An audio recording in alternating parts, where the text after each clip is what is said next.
French revolution के दौरान एक देशभक्ति गीत लिखा गया जिसका नाम था ला मार्सिलेज। इस गीत को रुगेट दी लिस्ले ने कंपोज किया था। जब मार्सिले के वॉलंटियर्स पेरिस आए तो वे ये गीत गाते हुए मार्च कर रहे थे, इसलिए इसका नाम मार्सिलेज पड़ गया। आज ये फ्रांस का नेशनल एंथम है। फ्रेंच रेवोल्यूशन के टाइम कई पॉलिटिकल क्लब्स बने।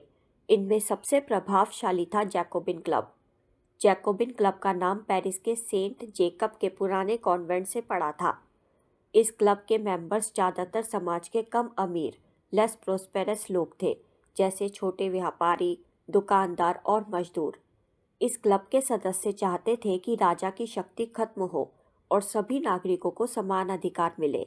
जैकोबिन क्लब के मेंबर्स ज़्यादातर आम लोग थे, जैसे छोटे दुकानदार, मोची, हलवाई, घड़ी बनाने वाले, प्रिंटर, नौकर और रोज मजदूरी करने वाले लोग।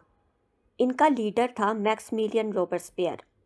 इन जैकोबिन्स को सेंस क्लॉट्स कहा जाने लगा। इस शब्द का अर्थ होता है जो घुटने तक की विशेष पैंट, नी ब्रीचेस नहीं पहनते थे।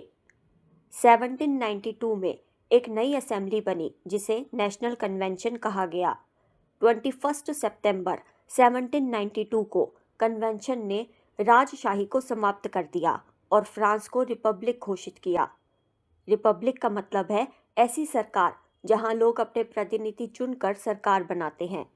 21 जनवरी 1793 को फ्रांस के राजा लुई 16 को पेरिस के प्लेस डे ला कॉनकॉर्ड में सार्वजनिक रूप से मृत्यु दंड दिया गया। फ्रेंच रेवोल्यूशन के दौरान 1793 से 1794 तक का समय रेन ऑफ टेरर के नाम से जाना जाता था। उस समय दंड देने के लिए गिलोटीन का उपयोग किया जाता था। ये एक ऐसा डिवाइस था जिसमें 2 पोल्स और एक तेज ब्लेड होता था, जिससे दोषी व्यक्ति का सिर काट दिया जाता था। शुरुआत में महिलाओं को वोट देने का अधिकार नहीं दिया गया था। 1946 में फ्रांस की महिलाओं को वोट देने का अधिकार मिला। स्लेव ट्रेड 17th सेंचुरी में शुरू हुआ था। फ्रेंच रेवोल्यूशन के बाद भी कुछ समय तक गुलामी खत्म नहीं हुई थी। आखिरकार 1848 में फ्रेंच कॉलोनीज में स्लेवरी को पूरी तरह से समाप्त कर दिया गया। 1804 में नेपोलियन बोनापार्ट ने खुद को फ्रांस का सम्राट घोषित कर दिया। फ्रेंच रेवोल्यूशन के विचारों का प्रभाव सिर्फ फ्रांस तक सीमित नहीं रहा। भारत में भी कुछ लोग इन विचारों से प्रभावित हुए, जैसे टीपू सुल्तान और राजा राममोहन रॉय ने स्वतंत्रता और समानता के विचारों को समझा और अपने तरीके से उन पर प्रतिक्रिया दी। यूरोप में सब लोग समाज को पूरी तरह बदलना नहीं चाहते थे। कुछ लोग मानते थे कि बदलाव जरूरी है, लेकिन बदलाव धीरे धीरे होना चाहिए। इसे ग्रेजुअल चेंज कहा जाता है। वहीं कुछ लोग ऐसे थे जो समाज की पुरानी व्यवस्था को पूरी तरह बदल कर नई व्यवस्था बनाना चाहते थे। इसे रेडिकल चेंज कहा जाता है। इस तरह यूरोप में बदलाव को लेकर अलग अलग सोच थी। कुछ लोग धीमी गति से बदलाव चाहते थे और कुछ लोग पूरी तरह से बदलाव चाहते थे। यूरोप में लोगों की सोच अलग अलग थी। कुछ लोग कंजर्वेटिव्स थे, कुछ लिबरल्स थे और कुछ रेडिकल्स थे। फ्रेंच रेवोल्यूशन के बाद सोशलिज्म 20th सेंचुरी का एक बहुत महत्वपूर्ण और प्रभावशाली विचार बन गया। इसने दुनिया के कई देशों की राजनीति और समाज पर असर डाला। लिबरल्स चाहते थे कि देश में सभी धर्मों को मानने की आज़ादी हो। वह राजाओं की अनियंत्रित शक्ति के खिलाफ थे। वह चाहते थे कि सरकार व्यक्ति के अधिकारों का हनन ना कर सके। लिबरल्स चाहते थे कि देश में ऐसी सरकार हो जो लोगों द्वारा चुनी जाए। उनका कहना था कि रिप्रेजेंटेटिव और इलेक्टेड पार्लियामेंट्री गवर्नमेंट होनी चाहिए।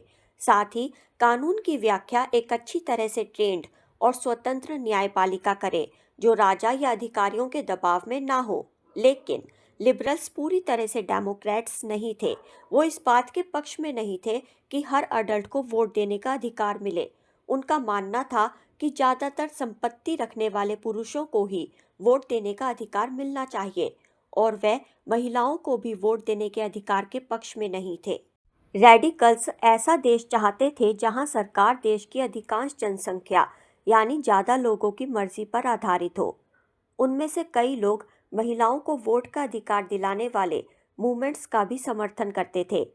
लिबरल्स से अलग रेडिकल्स बड़े जमींदारों और अमीर फैक्ट्री मालिकों को मिलने वाले विशेष अधिकारों के खिलाफ थे।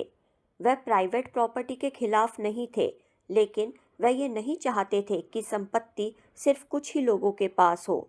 कंजर्वेटिव्स, रेडिकल्स और लिबरल्स दोनों से अलग सोच रखते थे और उनके विचारों से सहमत नहीं थे। शुरुआत में यानी 18th सेंचुरी में कंजर्वेटिव्स किसी भी तरह के बदलाव के खिलाफ थे। वह पुरानी व्यवस्था को ही सही मानते थे। लेकिन फ्रेंच रेवोल्यूशन के बाद उनकी सोच में बदलाव आया। 19th सेंचुरी तक कंजर्वेटिव्स ने मान लिया था कि कुछ बदलाव होना जरूरी है। उनका मानना था कि बदलाव धीरे धीरे होना चाहिए और पुरानी परंपराओं का सम्मान भी बना रहना चाहिए। अगर आपको वीडियो अच्छी लगी हो तो वीडियो को लाइक करें और शेयर करें। अपने विचार कमेंट करके बताएं। चैनल को सब्सक्राइब जरूर करें और सब्सक्राइब करने के साथ नोटिफिकेशन बेल को प्रेस करके ऑल पर क्लिक करें।